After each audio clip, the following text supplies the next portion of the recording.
Chapter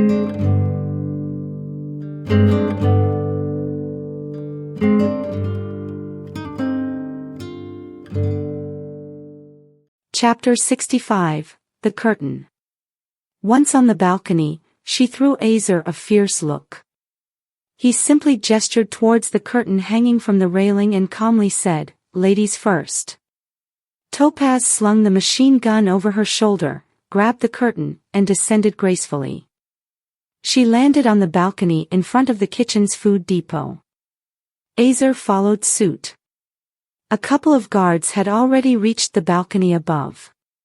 One of them had slung the machine gun over his shoulder and was sliding down the curtain. Azer took the machine gun from Topaz, fired a shot over the guard's head, and slashed the curtain. The man and the curtain plummeted to the ground below. The other guards deduced that Topaz and Azer must be in the kitchen. They retraced their steps to attack from another direction. Topaz walked through the food storage room and pushed aside the swinging door into the kitchen. A couple of guards appeared at the main door, firing at her.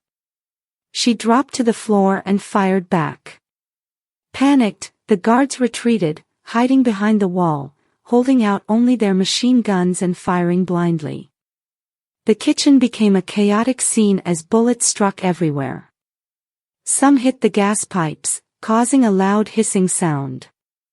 Concerned about an explosion, Topaz retreated to the food storage.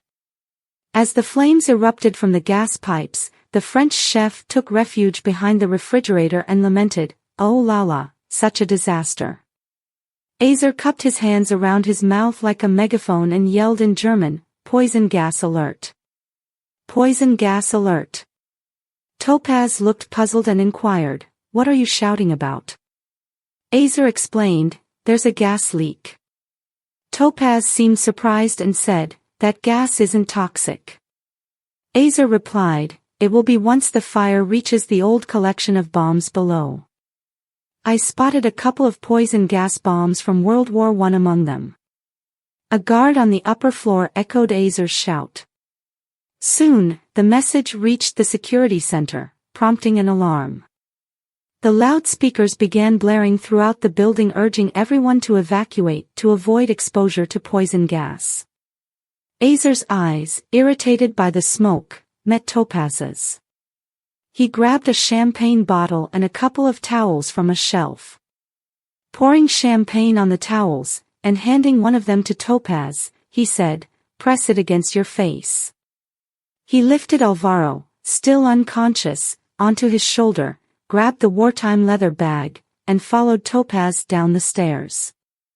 Before they could reach the ground floor, an explosion in the kitchen shook the building. Flames shot down the stairs and retreated. As they descended the final step, another explosion rocked the ground. A part of the stable's ceiling had collapsed due to the explosion. They walked through rubble and bombs scattered around. Nearing the iron gate, Topaz paused, hearing the sounds of cars speeding out of the garage. She looked at Azer and asked, "How did you get here?" Azer replied, "We came on a fishing boat." Topaz raised an eyebrow, asking, "Who's we?" Azer responded, "The professor and I." He added, "We had a motorbike with a sidecar on the boat for a quick getaway." Topaz sarcastically remarked, "After what?"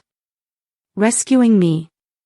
"Sounds so romantic, with me riding on my savior's lap on an old motorcycle, heading toward the sunset. The only thing missing is your guitar for the perfect picture." Venting her anger, she continued, "Unbelievable. You left my jewelry in that safe." Turning towards the garage, she declared, "I need a proper car to escape. See you on the road." Azer, with Alvaro on his shoulder, had just put the gate behind him when a powerful explosion shook the ground. He knew one of the bombs had detonated and that there were more to follow. He hurriedly moved away from the building, rain pouring down. Alvaro was waking up. He started moving on Azer's shoulder.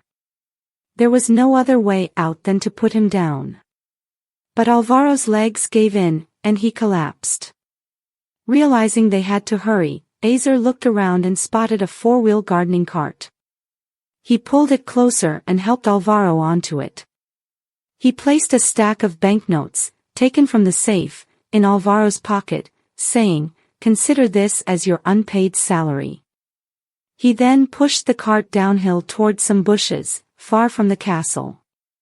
Crossing his fingers, he muttered, "Good luck."